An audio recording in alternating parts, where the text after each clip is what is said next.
की बात है।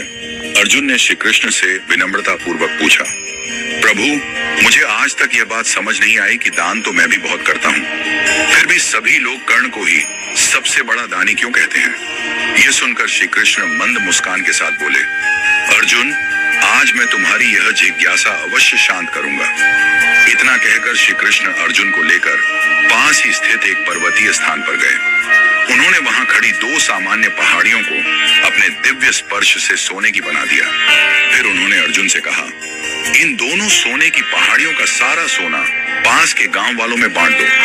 अर्जुन ने तुरंत आज्ञा स्वीकार की और पूरे जोश और उत्साह के साथ कार्य में लग गए। उन्होंने आसपास के गांव वालों को बुलवाया, उन्हें एक सीधी पंक्ति में खड़ा किया और बारी बारी से सोना देना शुरू किया। हर व्यक्ति को वह देखकर देते कि किसे कितनी आवश्यकता है।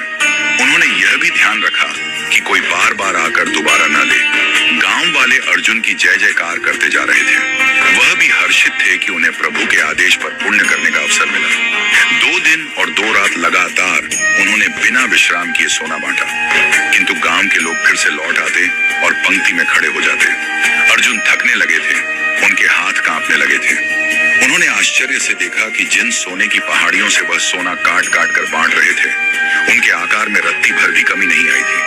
थक कर उन्होंने श्री कृष्ण से कहा, प्रभु, अब मुझसे यह काम और नहीं होगा, मुझे थोड़ा विश्राम चाहिए। श्री कृष्ण मुस्कुराए और बोले, ठीक है अर्जुन, तुम अब विश्राम करो। इसके बाद श्री कृष्ण ने कर्ण को बुलवाया। कर्ण ने आकर श्री कृष्ण को प्रणाम किया। श्री कृष्ण ने उसे वही कार्य सौंपते हुए कहा, इन दोनों सोने की पहाड़ियों का सारा सोना गांव वालों में बांट दो। कर्ण ने चारों ओर नजर दौड़ाई और कहा, यह सारा सोना आप सबका है, जिसे जितना चाहिए वह जाकर स्वयं ले ले। इतना कहकर वह वहां से चुपचाप चले गए। न कोई पंक्ति, न कोई जांच, न किसी प्रकार का निर्णय कि किसे कितना मिले। जो आया, जितना उठा सकता था, उठा कर ले गया।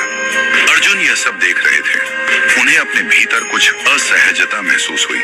उन्होंने श्री कृष्ण से पूछा, प्रभु, ऐसा करने का विचार मेरे मन में क्यों नहीं आया। श्री कृष्ण गंभीर स्वर में बोले, क्योंकि अर्जुन, तुम्हें दाता होने का भाव आ गया था। तुम तय कर रहे थे कि किसे कितना देना चाहिए। तुम्हारे भीतर कहीं न कहीं यह विचार था कि लोग तुम्हारी प्रशंसा करें, तुम्हें पुण्य मिले, तुम्हारा यश बढ़े। जबकि कर्ण ने स्वयं को माध्यम मानकर दान किया। उसने न किसी पर कृपा जताई, न किसी से प्रशंसा चाही। वह सिर्फ देना चाहता था, वह भी बिना किसी आग्रह, अपेक्षा या नियंत्रण के। सच्चा दान वही है जिसमें देने वाले के मन में अहंकार का लेश भी न हो। जहां मैं और मेरा मिट जाए, वही सच्चे दाता की पहचान है। कर्ण दान करता है बिना इस बात की चिंता किए कि कोई देख रहा है या नहीं। वह न सामने वाहवाही चाहता है और न पीठ पीछे कोई सम्मान।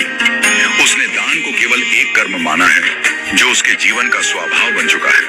अर्जुन की आंखों में नमी आ गई।